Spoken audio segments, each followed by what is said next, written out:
Hola, os damos la bienvenida a una nueva entrevista de Oxford University Press España sobre temas relevantes para la nueva Ley de Educación, la LOMLOE. Hoy tenemos con nosotros a Francisco Ríos.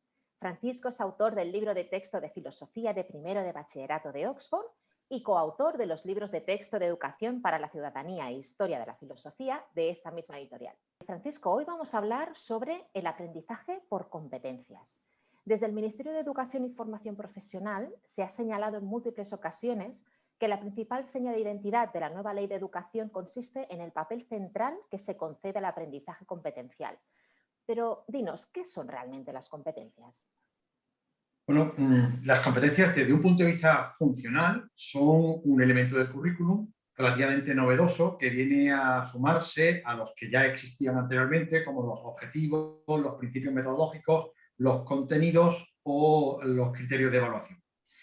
Ahora, desde el punto de vista de la esencia de lo que son las competencias son capacidades que los estudiantes deben desarrollar a lo largo de su proceso educativo, de modo que sean capaces de aplicar los conocimientos que adquieran a la realización de actividades y sobre todo a la resolución de problemas complejos, tanto en su vida cotidiana como en el futuro laboral que les espera. Ajá, bien, bueno, ya sabemos qué son las competencias, pero ahora dinos, ¿cuáles son estas competencias según la LOMLOE?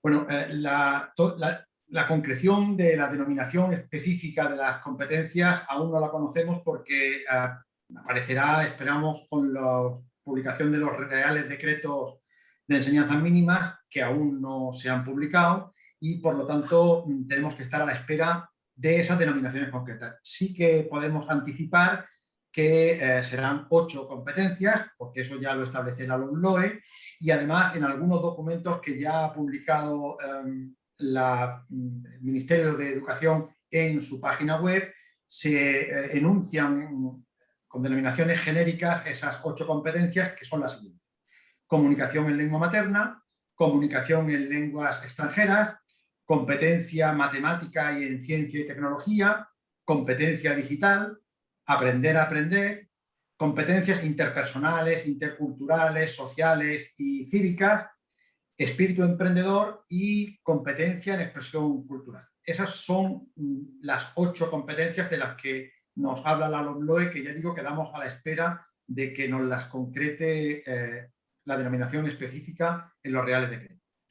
Estas 8 competencias no son realmente una novedad absoluta, ya estaban presentes en las 2 leyes que precedieron a la LOMLOE, aunque sí que es verdad que hay algunas novedades, algunos matices que se han introducido, como por ejemplo la competencia en lenguas extranjeras. Esta sí es nueva, esta no aparecía ni en la LOMCE ni en la LOE. Luego, la competencia relativa al espíritu emprendedor no figuraba en la LOE, pero sí en la LOMCE, y la LOMLOE la mantiene. Y finalmente, la competencia matemática y en ciencia y tecnología, pues en algunas ocasiones ha figurado como una competencia única, en otras ocasiones se ha desglosado en 2 competencias independientes, así que ya vemos que hay alguna variación, pero en esencia la idea es la misma a lo largo de las 3 leyes. Claro, nos has comentado que estas competencias no constituyen una novedad absoluta incorporada por la LOMLOE. ¿Puedes explicarnos brevemente cómo ha sido el proceso que ha conducido a la propuesta de competencias básicas que incluye esta ley de educación? Sí, todo el asunto de las competencias, de su inclusión en los sistemas educativos, se origina a partir de un proyecto de la OCDE, de la Organización para la Cooperación y el Desarrollo Económico, que se denominó DESECO, que es una abreviatura de Definición y Selección de Competencias. Este proyecto culminó con la publicación de un documento, unas conclusiones, en el 2003, y el mismo proyecto estaba estrechamente ligado a los informes PISA, estas evaluaciones que hace periódicamente la OCDE para medir el nivel de adquisición de conocimiento y de destreza por parte de los alumnos, de los estudiantes, al final de su etapa de escolaridad obligatoria. Entonces, como se hacía unas pruebas para medir ese nivel de adquisición de conocimiento y competencia, parecía necesario determinar cuáles debían ser esas competencias, de modo que todos los países de la OCDE las conocieran y pudieran preparar a los alumnos para luego afrontar esas pruebas. Ese es el origen.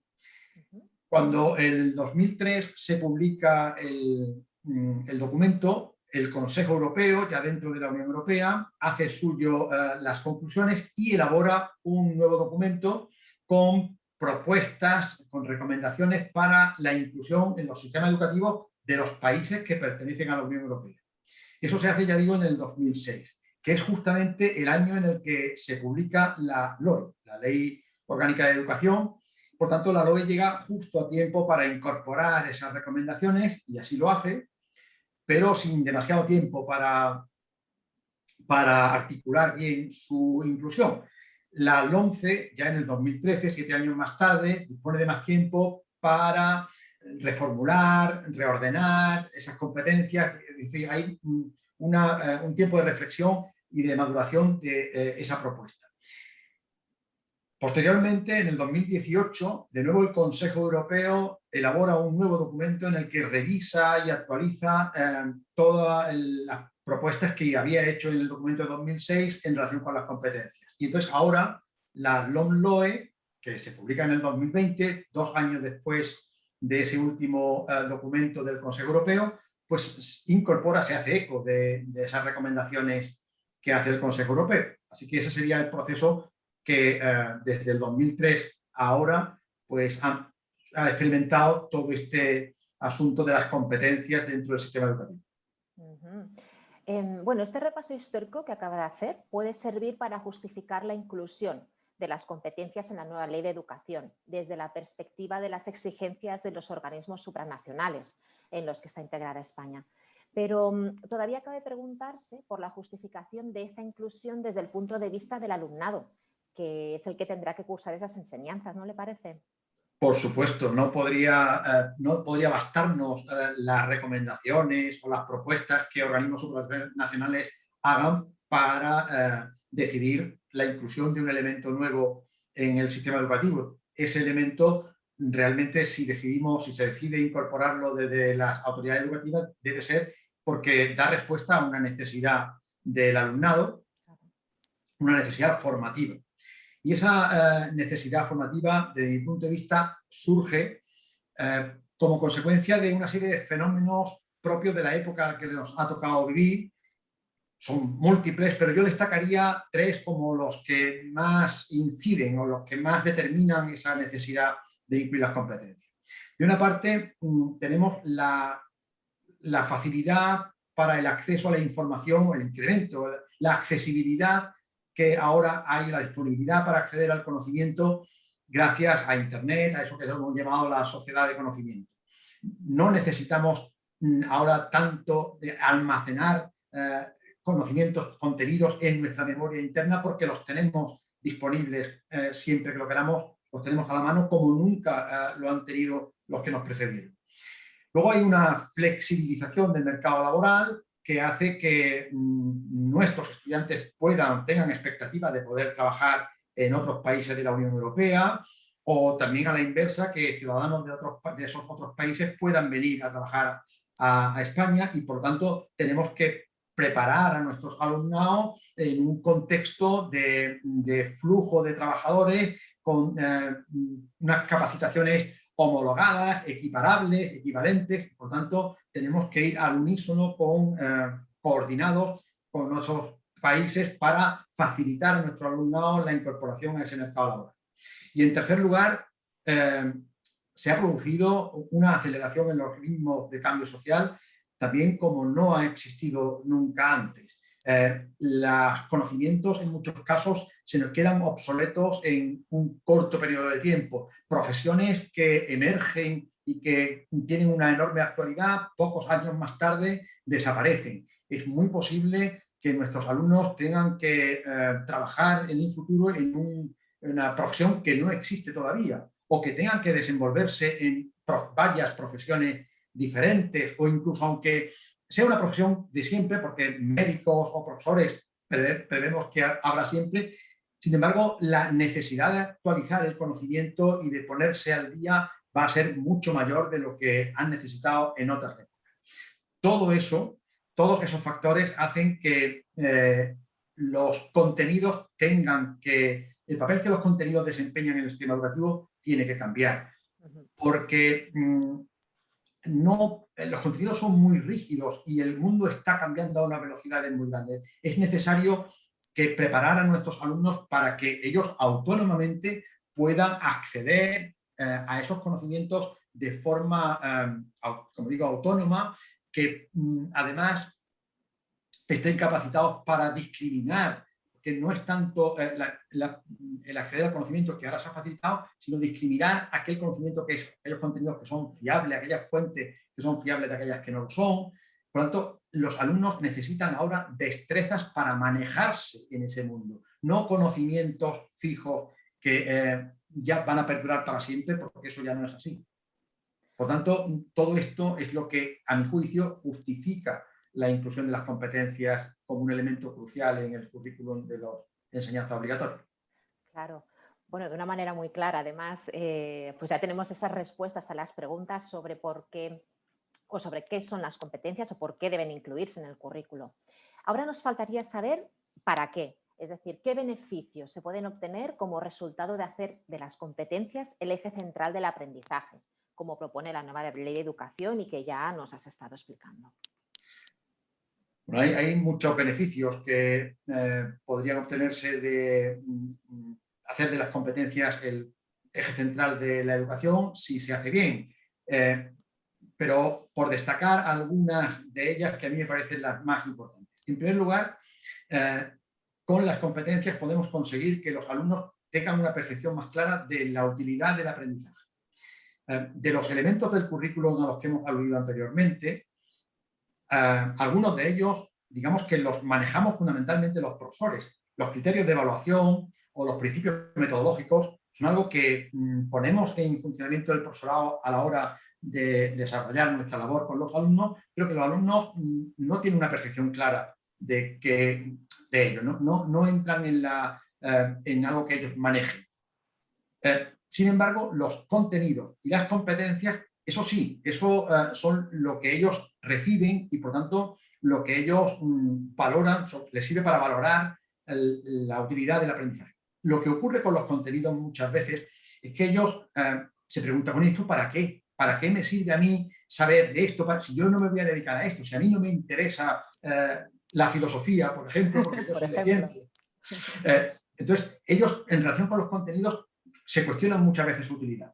Sin embargo, con las competencias no ocurre eso, porque como la competencia justamente lo que hace es aplicar esos conocimientos a casos concretos, pues el alumno ve inmediatamente la utilidad del conocimiento que antes no percibía y además también percibe su progreso en el aprendizaje porque ve cómo es cada vez más diestro, más experto en el desarrollo de la realización, en la resolución de problemas. Por tanto, ganamos en ese aumento de percepción de la autoridad, cosa que es fundamental, porque es muy difícil conseguir implicar a un alumnado en el estudio una tarea que no es apetecible, que no es algo que uno le agrada hacer, si no le ve la utilidad. Así que esa me parece que es un beneficio fundamental.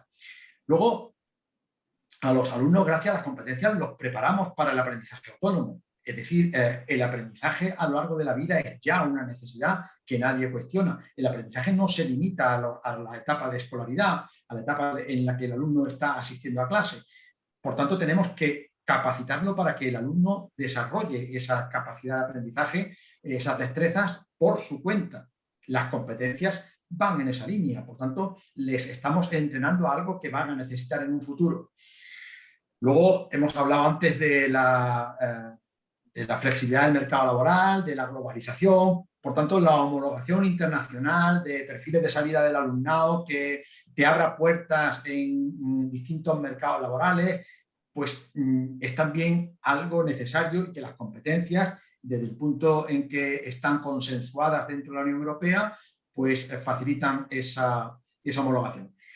Y por último, y yo diría que quizás lo más importante, es que las competencias dificultan el que los alumnos se desenganchen de la enseñanza.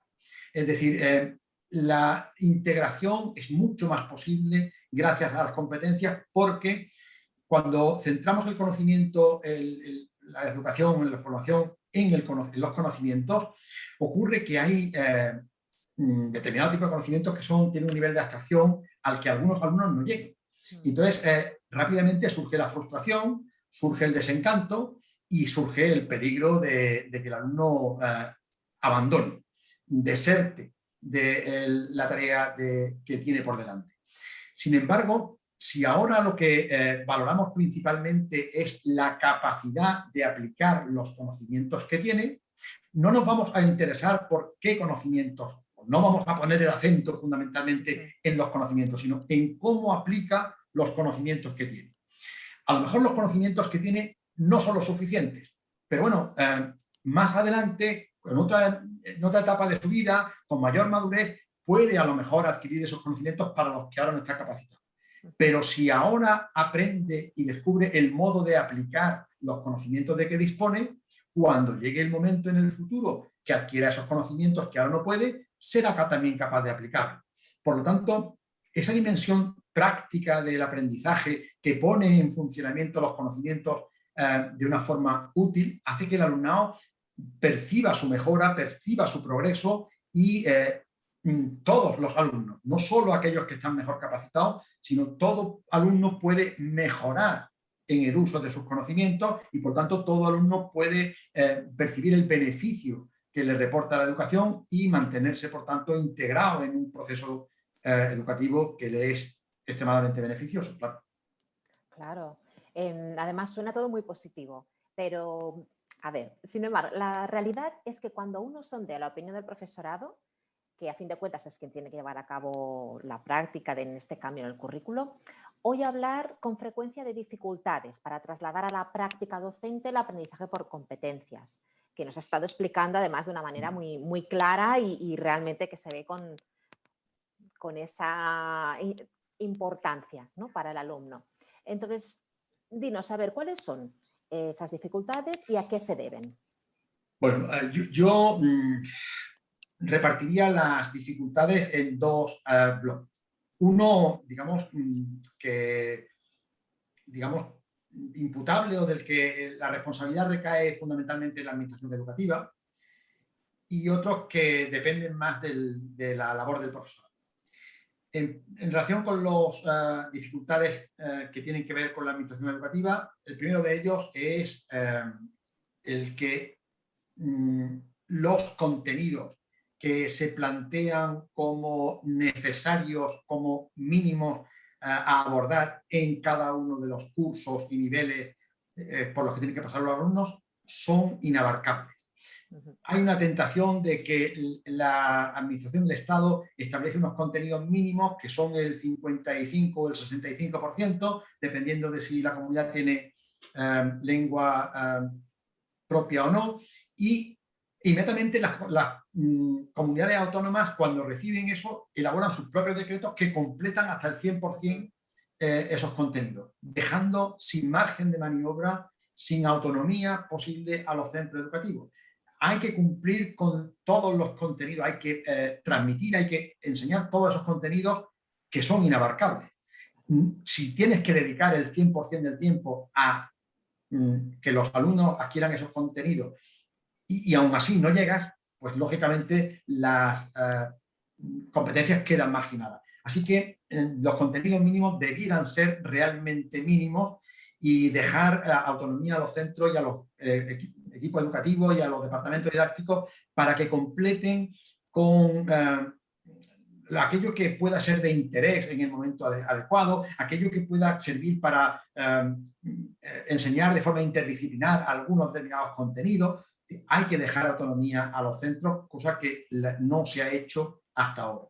En segundo lugar, los criterios de evaluación están referidos a los contenidos, o por lo menos principalmente referidos a los contenidos. Por tanto, si se nos dice que tenemos que enseñar por competencias y que tenemos que evaluar competencias, pero luego los criterios de evaluación que determinan la valoración que hacemos del aprendizaje del alumno están referidos exclusivamente a los contenidos, pues no hay forma de evaluar realmente las competencias. En tercer lugar, las competencias son 8, pero son muy, muy generales.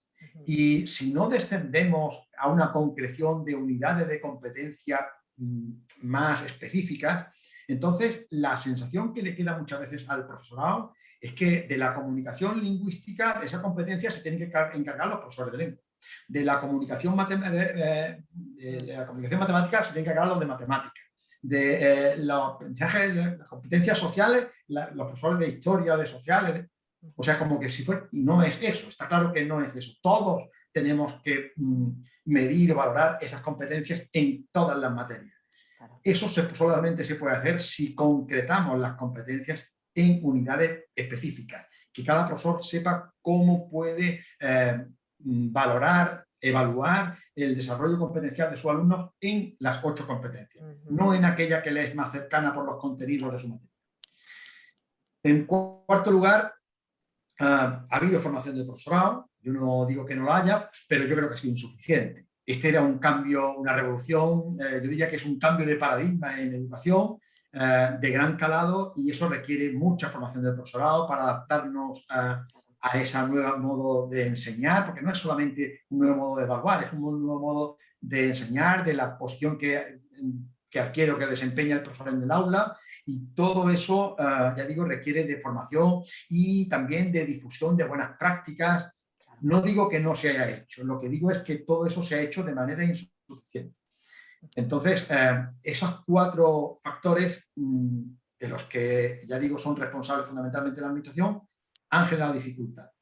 Y en cuanto al profesorado, bueno, pues los profesores venimos de una cultura en la que durante siglos se ha enseñado contenidos, se ha evaluado poniendo una calificación, y hemos aprendido nosotros cuando éramos alumnos de ese modo, llevamos muchos años algunos enseñando de ese modo. Es un cambio que exige un esfuerzo enorme, una actitud favorable a la innovación, una buena predisposición, una asimilación de que realmente esto es necesario, y todo eso no es fácil.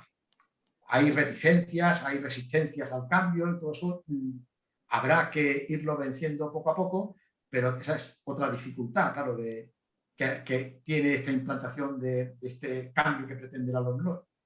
Claro, claro que sí. Pues bueno, para eso estamos aquí, para ayudar a difundir todas estas ideas.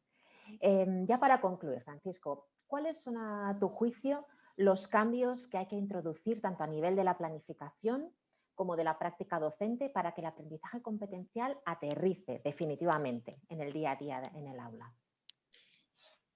Bueno, de la respuesta a las 2 preguntas anteriores, creo que se puede inferir fácilmente por dónde pueden ir mis propuestas. Yo creo que hay que concretar las competencias en unidades de competencia específicas en cada materia.